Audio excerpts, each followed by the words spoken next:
પણ સાહેબ એટલું ખરાબ અનુભવ મને સિવિલ હોસ્પિટલનો થયો છે. હું આપ સૌને કહું છું, સરકાર પૂરું ધ્યાન આપે છે, પણ અંદર હોસ્પિટલવાળા કોઈ ડૉક્ટર ધ્યાન નથી આપતા. સરકાર પૂરી દવા આપે છે, હોસ્પિટલવાળા નથી આપતા. તમામ ડૉક્ટરોની સુવિધા છે, જેટલી પ્રાઇવેટમાં ન એટલી સિવિલમાં હોસ્પિટલમાં સુવિધા આવ્યું છે, પણ કોઈએ ધ્યાન આપ્યું નથી. સાહેબ 5 કલાકે સિટી સ્કેન થયું છે મારી બેનનું. 5 કલાકમાં માણસ મરી જાય. લાઈન હતી આમ 10-12 જણાની ખાટલાની. આપ સીસીટીવી કેમેરા છે, આપ જોઈ શકો છો અહીંયા જઈને તમે. લાઈન હતી આમ. એટલે મેં કીધું ભાઈ ફટાફટ આમ લઈ લો, સિરિયસ છે કીધું. તો એ એક લુખો વાત કરતો, મેં ડૉક્ટર મારી સાથે વાત કરતો હતો કે વારો આવે ત્યારે આવે, બાકી ન આવે તો બે જાઓ શાંતિથી કે.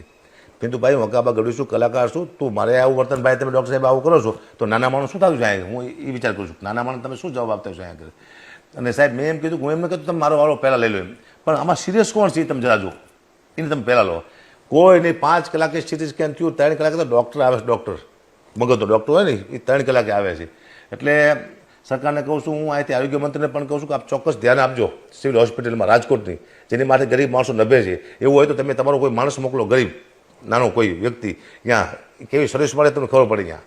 અને એટલું બેકાર સર્વિસ છે.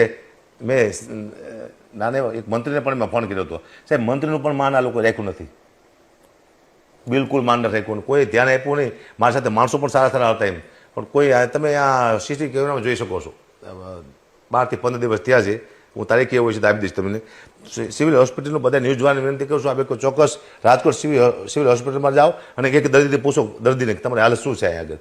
કોઈ ધ્યાન ના આપતું એમ. સરકાર દવા આપે છે, સરકાર સુવિધા આપે છે, પણ ડૉક્ટરો છે કોઈ ધ્યાન આપતા છે નહીં. આ મને કરોડનો અનુભવ થયો છે. એને કરતાં પ્રાઇવેટમાં હું લઈ ગયો. મેં કીધું હાલો મારી પાસે 5 રૂપિયા છે, હું મદદ કરી શકીશ મારી બેનને, હું પ્રાઇવેટમાં લઈ જઈશ. પણ નાના માણસો ક્યાં જાય છે પ્રાઇવેટમાં? એનો મતલબ નાના માણસોને મરી જવાનું હોસ્પિટલમાં? આવી ખરાબમાં ખરાબ સેવા આપે છે આ સિવિલ હોસ્પિટલમાં. આપ ચોક્કસ આનું ધ્યાન આપજો પહેલાં.